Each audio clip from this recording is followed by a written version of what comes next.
Hello friends, இன்னைக்கு நம்ம பார்க்க போகிறது ஜாப்பனீஸ் அனிமே சீரிஸ்னா the world finest assassin get reincarnated in another world season 1 episode 7 தான் இன்னைக்குள்ள வீடியோவில் பார்க்க போகிறோம். இந்த எபிசோட்ல சில விஷயங்களை டேரெக்டாக சொல்லாமல் இன்டெரக்டாக தான் சொல்லியிருப்பாங்க. நீங்கள் கேர்ஃபுல்லாக நோட் பண்ணீங்க அப்படின்னா தான் உங்களுக்கு கதை புரியும். அதுலேயும் குறிப்பாக இந்த டைம் லைன் அந்த மாதிரி விஷயங்களை நீங்கள் கரெக்டாக நோட் பண்ணி புரிஞ்சுக்கிட ட்ரை பண்ணுங்க. சரி, வாங்க நம்ம இன்னைக்குள்ள கதைக்குள்ள போகலாம். இன்னைக்கு நம்ம பார்க்க போகிறது தி world finest assassin get reincarnated in another world season 1 episode 7.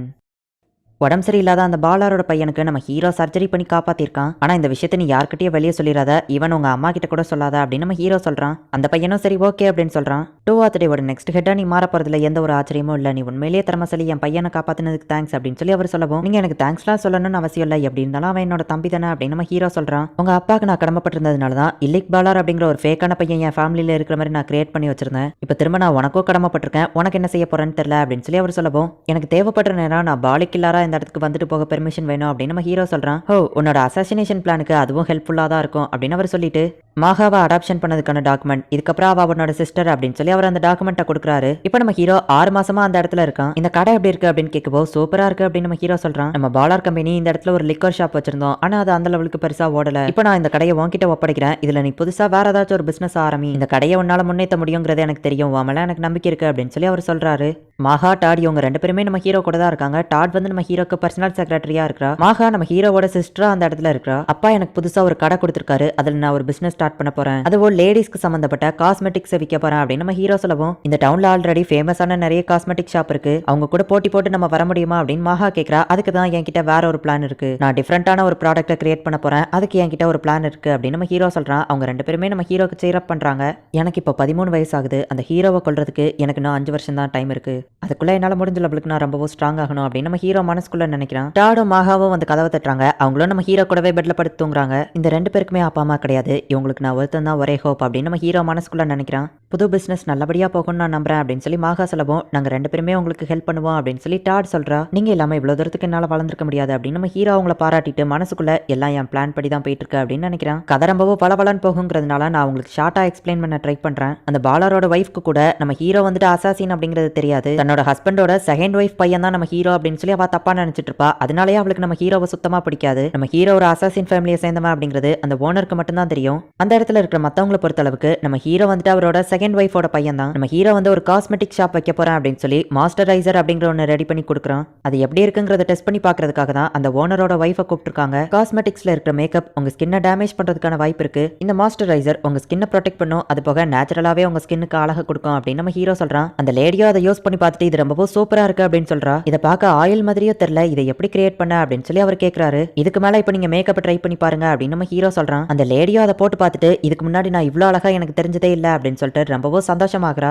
இந்த உலகத்துல மாஸ்டரைசரோ லோஷனோ ஒன்றும் கிரியேட் ஆகல, ஸோ இப்போதைக்கு இதை கிரியேட் பண்ணது நான் தான் ஃபர்ஸ்ட் அப்படின்னு சொல்லி நம்ம ஹீரோ மனசுக்குள்ள நினைக்கிறான். நீ எந்த ஒரு ஐடியாவை கொண்டு வந்தாலும் நான் ரிஜெக்ட் பண்ணலாம் அப்படின்னு சொல்லி தான் இன்னைக்கு நினைச்சேன். உன்னை என்னோட மகன் நான் கூப்பிட்டா இன்னும் கொஞ்சம் மாஸ்டரைசர் கிடைக்கும்னா அப்படி கூப்பிட கூட நான் தயாரா இருக்கேன் அப்படின்னு சொல்லி அவ சொல்றா. அந்த லெவலுக்கு அந்த மாஸ்டரைசர் ஒர்த்தா இருக்கு அப்படின்னு சொல்லி அந்த பாலாருங்கிறவர் யோசிச்சுட்டு, நீ உண்மையிலேயே ரொம்பவும் திறமசாலி தான் இல்லைக், இதை எப்படி ப்ரிப்பேர் பண்ண அப்படின்னு அவர் கேட்கவும், வாட்டரும் ஆயிலையும் மிக்ஸ் பண்ணி தான் நான் பண்ண, அது போக 2 or 3 ஒரு சீக்ரெட் மெடிசனும் இதுல கலந்துருக்கேன் அப்படின்னு நம்ம ஹீரோ சொல்றான். அப்படின்னா இதை 2 or 3 மட்டும் தான் ப்ரிப்பேர் பண்ண முடியுமா அப்படின்னு சொல்லி அவர் கேட்கறாரு. நான் இந்த ஃபார்முலாவை சீக்ரெட்டா வச்சிருக்கணும்னு ஆசைப்படுறேன், இதை கிரியேட் பண்றதுக்கு இவ்வளவு செலவாகுது அப்படின்னு நம்ம ஹீரோ லிஸ்ட்டை கொடுக்குறான். காசை பத்தி எனக்கு எந்த பிரச்சனையும் இல்ல, ஆனா இதை இந்த இடத்துல கிரியேட் பண்ண முடியாதான்னு கேட்கவும், இந்த இடத்துல ஒர்க்கர்ஸ் வச்சு நம்ம இதை கிரியேட் பண்ண ட்ரை பண்ணா வேற கம்பெனிஸும் இதை கிரியேட் பண்ண ட்ரை பண்ண ஆரம்பிச்சிருவாங்க, ஃபார்முலா வெளியே லீக் ஆக வாய்ப்பு இருக்கு, ஸோ நான் இதை 2 or 3 வச்சு கிரியேட் பண்ணணும்னு ஆசைப்படுறேன் அப்படின்னு நம்ம ஹீரோ சொல்றான். அவரும் சரி ஓகே அப்படின்னு சொல்றாரு. 2 or 3 நம்ம இதை கிரியேட் பண்ணா அதுல நிறைய நல்ல விஷயம் இருக்கு, எல்லாமே நம்பிக்கையானவங்க, அது போக இந்த ஃபார்முலாவை தெரிஞ்சுக்கிறதுக்காக அசாசின்ஸ் இருக்கிற இடத்துல யாரும் அத்துமீறி நுழைய மாட்டாங்க அப்படின்னு நம்ம ஹீரோ சொல்றான். நீங்க உண்மையிலேயே திறமசாலி தான் அப்படின்னு சொல்லி டாட் பாராட்டுறா. மாகா கூட அந்த ஆர்ஃபனேஜ்ல அபியூஸ் பண்ணப்பட்ட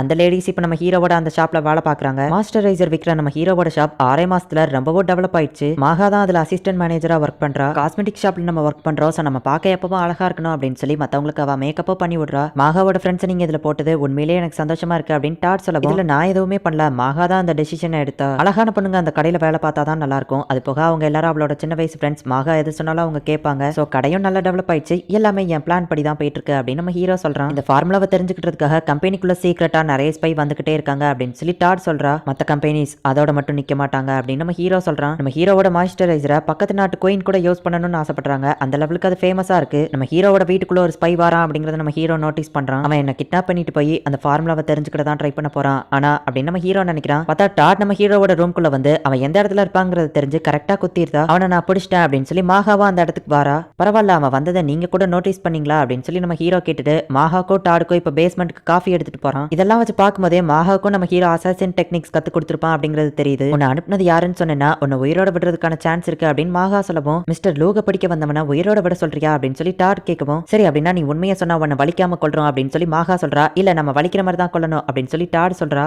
நீங்க உயிரோட விட மாட்டீங்கன்னு தெரிஞ்சா அவன் உண்மையவே சொல்ல மாட்டான். அட்லீஸ்ட் உயிரோட விடுவேன் பொய்யவாச்சு சொல்ல கத்துக்கோங்க அப்படின்னு நம்ம ஹீரோ சொல்றான். இப்ப அவனை கொன்றுதாங்க 30 வருஷத்துக்கு முன்னாடி காமிக்கிறாங்க. நீ தான் வேர்ல்ட் பெஸ்ட் டிராப்பர், ஆனா நீ இறந்து போயிட்ட. உன்னோட சோலை கலெக்ட் பண்ணினா இங்க கொண்டு வந்திருக்கேன் அப்படின்னு காட சொல்லவும், நீங்க சொல்றதெல்லாம் உண்மையா? இப்ப நான் என்ன பண்ணணும் அப்படின்னு அந்த ராப்பர் கேட்கவும், நீ ரேப் பண்ணியே பல பேரை கொண்டிருக்க. உன்னோட வேலை நீ ஒரு ஹீரோவை கொல்லணும். ஸ்வாடன் மேஜிக் இருக்கும் ஒரு நேஷன், அங்கதான் உன்னை பண்ண போற ரீஎன்கார்னேஷன் அப்படின்னு காடஸ் அவனை அனுப்பி வைக்கிறாங்க.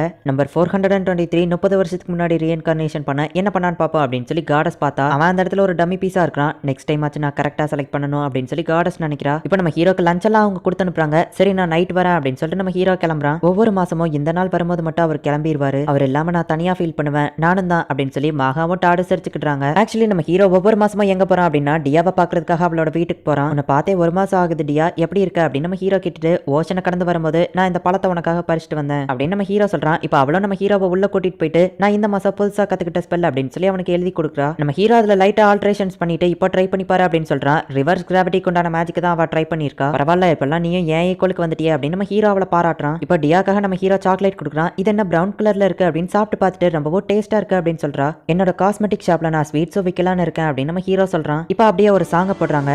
எல்லா மாசத்துலயும் ஒரு நாள் நம்ம ஹீரோ டியாவை பாக்குறதுக்காக அவ வீட்டுக்கு போறான். அன்னைக்கு ஒரு நாள் ஃபுல்லா நம்ம ஹீரோ டியா கூட தான் டைம் ஸ்பெண்ட் பண்றான். அதே நேரத்துல மாகாவும் டாடும் நம்ம ஹீரோவை மிஸ் பண்றதா கொஞ்சம் சோகமா இருக்காங்க. அதுக்குள்ள இன்னைக்கு ஒரு நாள் முடிஞ்சு போச்சா அப்படின்னு சொல்லிட்டு டியா ரொம்ப வருத்தப்படவும், நான் நெக்ஸ்ட் மந்த் ஒன்னு மீட் பண்றேன் அப்படின்னு சொல்லிட்டு நம்ம ஹீரோ கிளம்புறான். டியாவை பார்க்கும்போது நம்ம ஹீரோ பிளாக் கலர் ஹேரா மாத்திருப்பான். இப்ப திரும்ப இந்த இடத்துக்கு வந்த உடனே பிரவுன் கலர் ஹேரா அதை மாத்திருந்தான். நம்ம ஹீரோ வர வரைக்கும் வெயிட் பண்ணிட்டு இப்போ அந்த ரெண்டு பேருமே நம்ம ஹீரோ கூடவே பெட்ல படுத்து தூங்குறாங்க. இந்த இடத்துலயே இந்த எபிசோட் முடியுது. என்னதான் மாகா வந்துட்டு நம்ம ஹீரோவோட சிஸ்டர் மாதிரி அந்த இடத்துல இருந்தாலும் கூட உண்மையிலேயே அவன் நம்ம ஹீரோவோட சிஸ்டர் கிடையாது. சோ அதனால மாகாக்கும் நம்ம ஹீரோ மேல ஒரு கிரஷ் இருக்கு, டாடுக்கும் நம்ம ஹீரோ மேல ஒரு கிரஷ் இருக்கு. அதே மாதிரி இந்த எபிசோட்ஸ்ல நமக்கு காமிச்சதை வச்சு நம்ம தெரிஞ்சுக்கிடலாம் மாகாக்கும் நம்ம ஹீரோ ஒரு அசாசின்ங்கிறது தெரியும். அதே மாதிரி அந்த ஒரு வருஷத்துல நம்ம ஹீரோ மாகாக்கும் அசாசின் ட்ரைனிங்லாம் கொடுத்துருக்கான் அப்படிங்கறத புரிஞ்சுக்கிட முடியுது. இதுக்கப்புறமா தான் கதை சும்மா வேற லெவல்ல சூப்பரா போக ஆரம்பிக்கும். சோ மிஸ் பண்ணாம பார்த்து என்ஜாய் பண்ணுங்க. அண்ட் உங்களுக்கு இந்த வீடியோ பிடிச்சிருந்தது அப்படின்னா லைக் பண்ணிட்டு அப்படி மறக்காம நம்ம சேனலை சப்ஸ்கிரைப் பண்ணிருங்க. தேங்க்யூ ஃபார் வாட்சிங். Bye guys. நெக்ஸ்ட் எபிசோட்ல மீட் பண்ணலாம்.